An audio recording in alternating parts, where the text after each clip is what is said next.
Salut à tous, j'espère que vous allez bien, c'est Romain, et oui mais non, ça va pas du tout, là on a l'impression d'être au mois de mars à débriefer la traditionnelle élimination en huitième, sauf que là on est en novembre, à la moitié des phases de poule, et on est censé sortir de la partie la plus facile du calendrier. Maintenant c'est le Bayern et City qui nous attendent. Bon, il y a 15 jours avant le match contre le PSV, on disait que cet enchaînement contre les Hollandais et l'Atleti allait nous fixer sur nos ambitions ou non de top 8. Bah oui, non, il n'y a plus d'ambition de top 8. Là, on est 25e en fait, virtuellement éliminé, en négatif à la différence de but. Et là, bah en fait, il n'y a plus qu'à prier pour une qualification par la suite.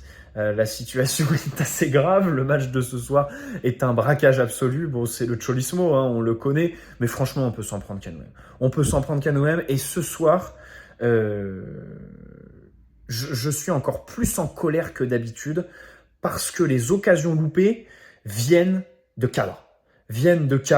Notion de laquelle j'exclus les Barcola, les Dembélé, machin. Là, ce soir, c'est vraiment Hakimi et Marquinhos qui nous vendent en deuxième mi-temps. Et ça m'a rendu mais fou. Je pète mon crâne. Cette victoire 2-1 donc de l'Atlético, Correa à la 93e avec Vitinha qui monte son cul, Donnarumma qui nous fait encore une fois quelque chose de très très limite en Ligue des Champions, et il va vraiment falloir ouvrir son cas, son dossier, son procès, tout ce que vous voulez, son casier judiciaire. C'est compliqué. Le Molina, le latéral droit, avait répondu à l'ouverture du score de Warren en première mi-temps.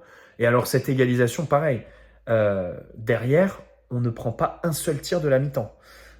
C'est fou comment ce PSG psychologiquement est d'une faiblesse absolument abyssale. Donc ce soir, Luis Enrique a mis l'équipe la plus logique, hein, celle qu'on avait imaginée dans l'avant-match hier, avec Asensio faux numéro 9. Bah alors lui, franchement, si c'est un vrai numéro 9 qui fait le match qu'il fait ce soir, il prend mais tellement cher. Mais si c'est Icardi qui fait ce match, mais tout le monde le descend, tout le monde insulte tout son arbre généalogique. Donc Asensio, bien sûr, ça va être pareil. Enfin, je sais pas si on se rend compte, mais en 2016, hein, Cavani contre Metz, là, en août, ou Cavani contre Arsenal, ça parle un peu plus.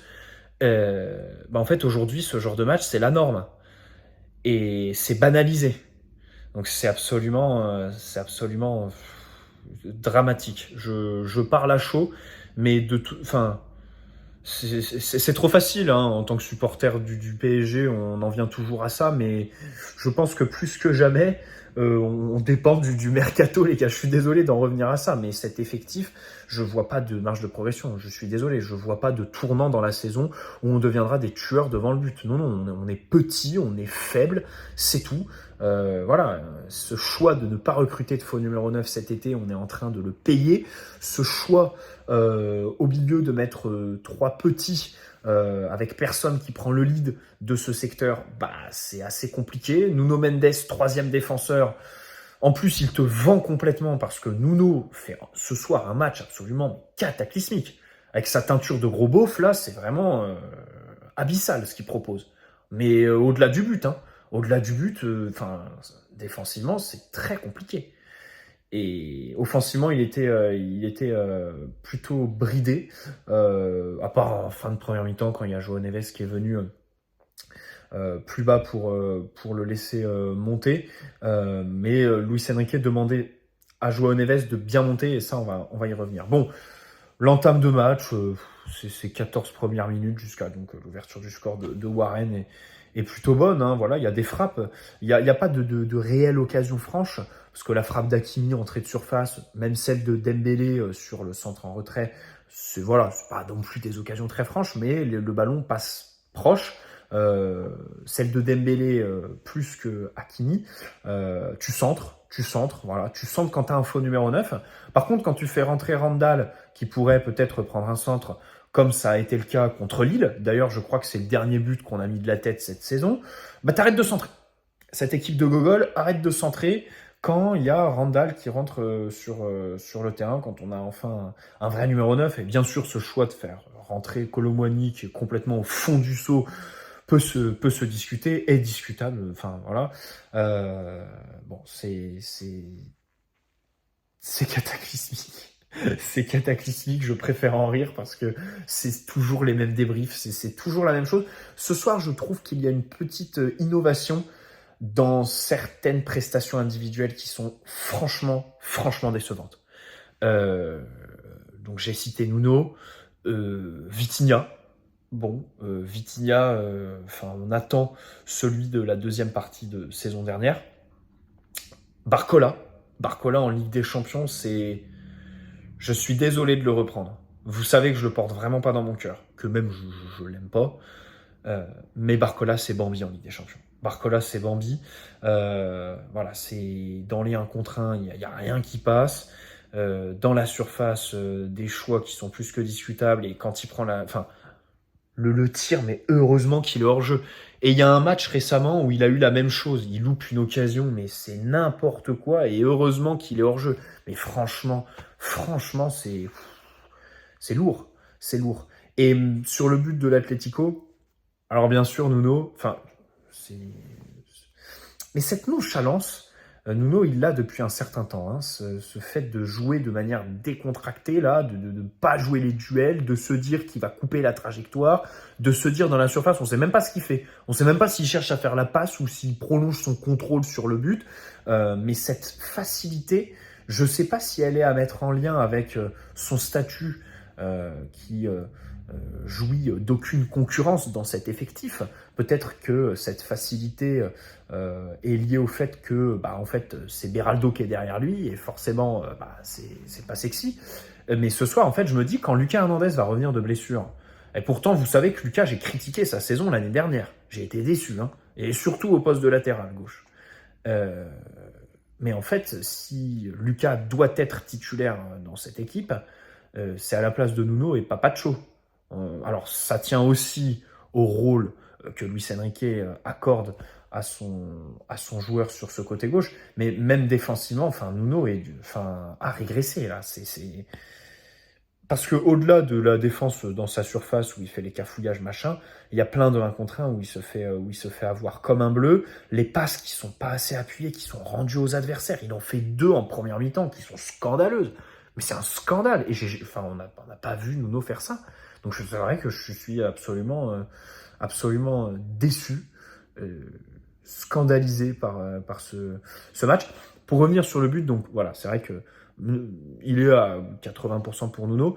Je donnerais les 20 derniers pourcents peut-être à Barcola, hein, parce que c'est Molina qui marque. C'est le latéral droit de l'Atlético, c'est pas l'ailier. Hein, et donc Barcola aurait pu suivre peut-être. Or, il est absolument pas sur l'écran à aucun moment de l'action, Barcola.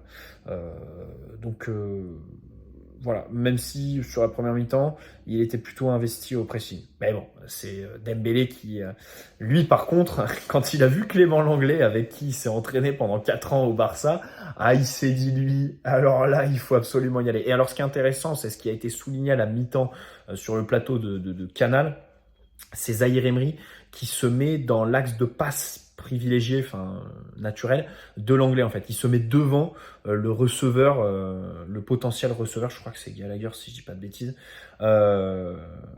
pour du coup couper cette solution de passe à l'anglais. Et ça rejoint un très bon article dans l'équipe du jour, signé Dan Perez, l'excellent Dan Perez, sur le pressing du PSG en fait, qui disait donc le PSG de Luis Enrique, quand il presse, ils vont mettre une énorme pression sur le porteur, limite à plusieurs. Donc voilà, quelqu'un qui va y aller, quelqu'un qui va aussi aller dans l'angle mort en fait, voilà, qui va le prendre par derrière, essayer de le gêner. Et ensuite, les autres ne vont pas faire de l'individuel, ne vont pas aller gêner tous les potentiels receveurs, mais vont faire plutôt de la zone et très intelligemment se mettre en fait dans les trajectoires de passe. Et typiquement, ça s'est traduit sur ce but. Donc ensuite, on peut aussi noter l'intensité, bien sûr, hein, et la justesse aussi de Dembélé qui la passe à Warren, en plus du sang-froid aussi derrière, parce que voilà, il prend pas le frappe tout de suite et il lobe au Black. Donc voilà, à ce moment-là, on se dit que on va dérouler et qu'on va enfin avoir notre match référence.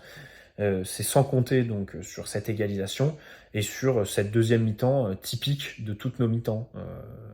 de toutes nos secondes mi-temps avec Luis Enrique. Donc voilà, tu as le moment où tu commences tranquille, voilà, tu te fais chier, tu es à deux doigts de t'endormir, et puis 55e, ils vont commencer à se réveiller là. Bon, il y en a un qui va prendre une frappe, elle va finir en tribune, mais c'est pas grave.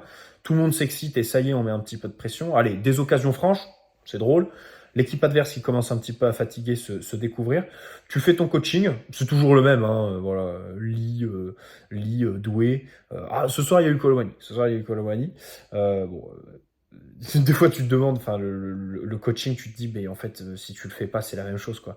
Enfin, je suis désolé, mais Désiré Doué, l'entrée, tu te dis, mais c'est pourquoi faire, en fait. Surtout qu'en plus, il a fait très tard. Enfin, à quoi ça sert? À quoi ça sert? Euh, Fabian Ruiz pour Joao Neves. Fabian Ruiz pour Joao Neves, ça c'est intéressant parce que Joao Neves, il fait un match qui est plutôt moyen ce soir, même si la responsabilité au milieu est plutôt pour Vitinha. Mais Neves, il, euh, il illustre bien en fait une difficulté à s'intégrer dans le jeu positionnel de Luis Enrique, qui te demande d'occuper une zone très précise, alors que lui est plus un footballeur de chaos, un footballeur qui a un gros volume de course et va aller un petit peu partout. À la relance, par exemple, il décroche trop. Et ça, Luis Enrique lui reproche beaucoup en première mi-temps. Il y a une action, je crois que c'est un peu avant la mi-temps, où il lui gueule dessus. Quand il décroche, il lui dit, mais va demi-espace, monte, va demi-espace, va entre les lignes, ne décroche pas à ce point. Et je pense que dans l'esprit de Luis Enrique, en fait, ça lui déplaît. Joao Neves bouge trop. Joao Neves bouge trop. Et il fait rentrer Fabian Ruiz. Et bon, c'est un cycle sans fin, mais peut-être qu'au prochain match, il préférera Fabian Ruiz à Joao Neves. Comme au poste de 9, il préférera Likanguina à Asensio, mais de toute façon, voilà, ce sont des cycles. Hein. À chaque match, on pense que ça y est, on a trouvé la solution, parce qu'il y en a un qui a fait un bon match en Ligue 1, mais au final, il nous fait un match absolument pourri. Mais Ruiz a pour lui d'occuper les bonnes zones, d'être moins foufou que Joao Neves, et aussi d'appliquer les consignes de Luis Enrique à la lettre. Et donc c'est vrai que quand il le fait rentrer, je me dis, bon, Joao Neves, je pense qu'il va avoir beaucoup de vidéos sur la fin de semaine avec le staff de Luis Enrique, parce il y a des choses à travailler pour s'inscrire vraiment dans ce projet de jeu, et je pense que ça lui déplaît. Je pense que Joao Neves dézone beaucoup trop. Bon, Vitinha, voilà, avec ballon, combien de fois on lui a hurlé dessus parce que Hakimi s'envolait. D'ailleurs, Hakimi, à un moment, il fait un geste d'humeur quand Vitinha lui passe pas. Mais ça, on le voit à chaque match. C'est insupportable. Dans les duels, bon, on s'est fait bousiller, mais ça, c'est la grande classique, hein, j'ai envie de dire. Euh, un Vitinha, franchement, particulièrement mauvais ce soir. Hein. C'est dommage parce qu'il était sur une bonne dynamique en Ligue 1 ces derniers temps. Je pensais que ce soir, ça allait être enfin le match où il allait un petit peu, euh, voilà, euh, clôturer cette bonne dynamique. Mais finalement, quand je vois l'Atlético qui arrive, alors l'Atlético, c'est vrai qu'ils mettent le but dans des proportions qui sont énormes, mais faire ce que beaucoup d'équipes font contre nous, à savoir nous attendre en fait, et nous du coup, en fait, les enjeux que le PSG de Luis Enrique rencontre du fait de sa philosophie, je ne sais pas s'il colle avec les profils de nos joueurs. On parlait de Joao Neves, qui, je pense, serait plus à l'aise dans une équipe décousue, un bloc beaucoup moins porté, enfin peut-être beaucoup moins porté vers l'avant. Hein. Enfin, typiquement, je pense que c'est un joueur pour les matchs de ping-pong, par exemple, Joao Neves. Avec ballon pareil, face au bloc resserré, en fait, lui comme Vitinha, bah, c'est des joueurs qui peinent à trouver la solution, qui vont faire coulisser le bloc très bien, hein, les renversements, les machins, mais sinon, pour tout ce qui est concret et ce qui te rapproche du but, bah, pas grand monde. Comme les différences en un contre un, assez peu de dribble. Donc c'est vrai que là-dessus, on peut se poser de vraies questions. Le PSG de Luis Enrique, qui rencontre beaucoup de blocs bas, a des profils qui correspondent pas vraiment, hein, qui correspondent pas vraiment, parce que quand tu es face à un bloc bas, voilà, il faut bien occuper les zones, essayer d'être au bon endroit au bon moment. Et Joao Neves est plus partout mais nulle part à la fois. Donc c'est vrai que c'est compliqué. Bon, Warren, à part son but, un bon début de match, c'est encore un match un peu compliqué où encore une fois il prend du temps pour trouver les solutions et prendre la passe. Bon, c'est sur Warren, c'est, je pense, une question de statut, enfin pour les trois en fait. Hein. C'est vrai que des trois là, c'est quand même compliqué de se dire sur le début de saison qu'il y en a un qui est un crack absolu et qui va vraiment prendre le lead du milieu de terrain, quoi. Comme Marco Verratti qui était en tribune ce soir. Pardonnez-moi de le citer quand même. Quand je l'ai vu, j'ai versé ma petite larme. Et quand Luis Enrique faisait son coaching, je me disais, mais en fait, c'est pas sur le banc, c'est en tribune qu'il faut qu'il aille chercher son coaching. Mais il l'a dégagé, Marco. C'est comme ça. Euh, un mot sur les deux actions d'Hakimi et Marquinhos. J'insiste sur Marquinhos. Parce qu'on en a déjà parlé. Ça fait plusieurs matchs. Déjà, Marquinhos, ça fait un bon bout de temps qu'il n'a pas marqué. Déjà, alors que d'habitude, c'était un défenseur qui marquait pas mal. La tête, c'est lamentable. Sur le gardien comme ça, c'est lamentable. Parce qu'en plus, Marquinhos, il y a 3 ans, il la met cette tête. Cette tête, elle est smatchée, c'est terminé en fait. Monaco, hier, il gagne. Tillöcker, il marque son 3e but en fait de la saison. Dans une équipe, il n'y a pas que les attaquants. Les défenseurs peuvent aussi marquer. Alors, Pacho, il l'a bien ciblé, hein, parce que là, à chaque fois qu'il fait des interviews, il dit « Moi, je veux progresser de la tête ». On le voit jamais. Mais Marquinhos, par contre, ça fait plusieurs fois. Je crois que contre le PSV, il a une grosse occasion avec un arrêt de Benitez. Contre Arsenal, il n'a pas une occasion aussi. Ou c'est Joao Neves, je sais plus. Contre Nice, par contre, il a une occasion, Marquinhos. Et à chaque fois, il les marque pas. À chaque fois, il les marque pas. C'est... Enfin... Je trouve que c'est faute professionnelle. Je trouve que c'est faute professionnelle parce que c'est un domaine qui maîtrise absolument Marquinhos, en fait. Et c'est l'occasion ce soir qui m'a fait le plus mal. Avec, évidemment, le centre d'Hakimi. Alors, faut noter que sur le centre d'Hakimi, Marquinhos lance bien le Marocain. Et je trouve qu'avec ballon, ce soir, Marquinhos a montré 2-3 petites choses. Notamment, début de match, il fait 2-3 passes en cloche, 2-3 passes aussi vers le milieu. Bon, j'essaye de faire avec, hein. C'est pas non plus extraordinaire. Mais par exemple, comparé à un Pacho qui en Ligue des Champions disparaît complètement avec ballon, c'est très compliqué. Bon, Marquinhos a été un poil meilleur et du coup il lance Hakimi qui doit absolument faire le centre en retrait. Mais de toute façon, Hakimi, il fait encore un gros match ce soir. Il fait un bon match. Mais les choix dans le dernier tiers, c'est vraiment barbant. Hein. C'est chiant, quoi. C'est chiant. Mais pareil, se dire que Dembélé et Hakimi vont être un peu la clé de voûte de notre animation, même ça, tu peux le remettre en cause, en fait. Moi, je suis désolé. Moi les gars, la leçon de ce début de saison, alors déjà, c'est de ricaner au nez de tous ceux qui nous disaient, quand on demandait Kvaratskhelia en fin de saison dernière, qui nous disaient faut pas barrer la progression de Barcola, faut pas concurrence, rien à branler. On est un grand club ou on l'est pas. Et puis surtout, pour Dembélé, c'est même pas une question de concurrence en fait.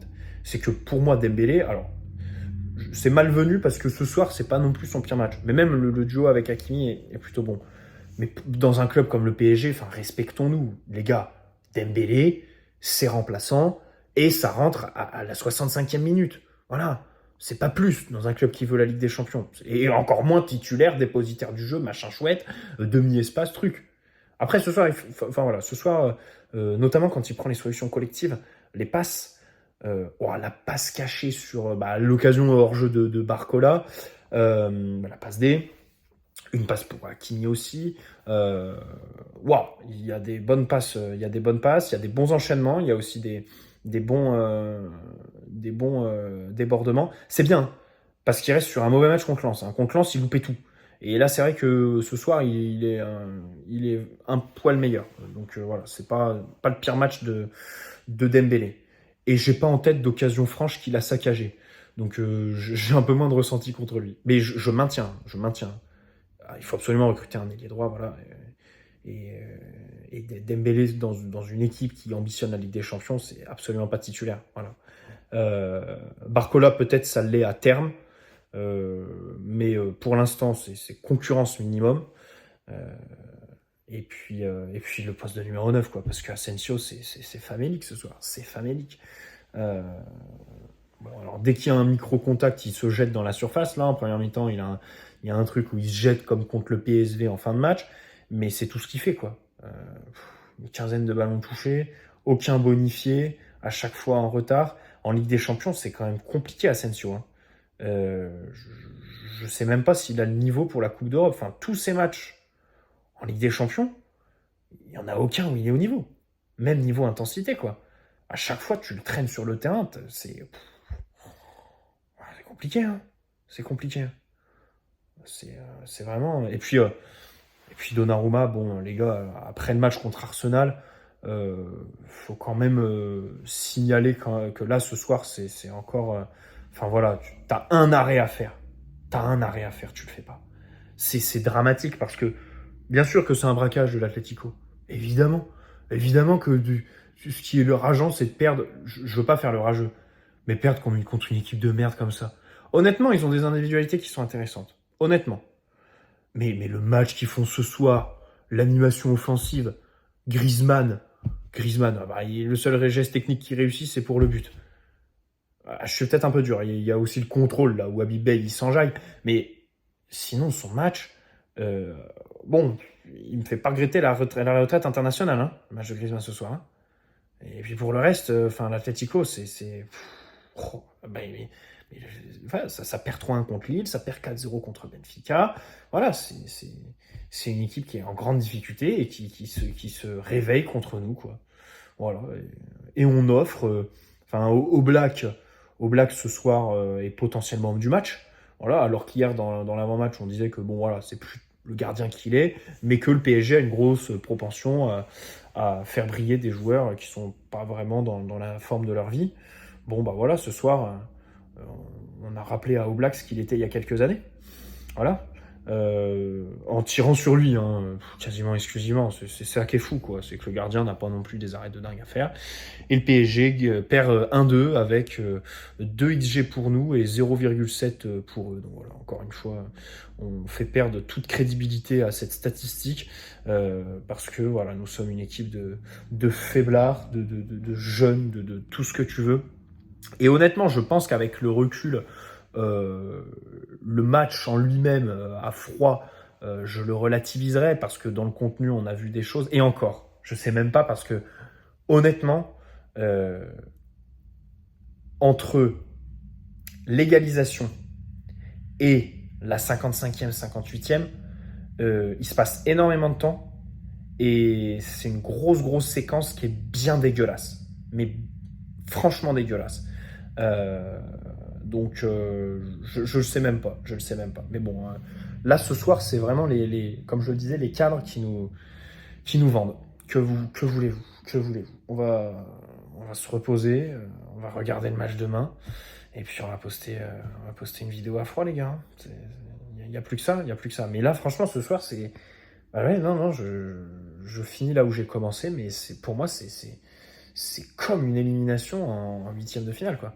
Et puis surtout, 25e, euh, bon, on est à combien? On est à -3 en différence de but. On va faire comment, là? On fait comment? On fait quoi, là? Euh, voilà, on a le déplacement au Bayern.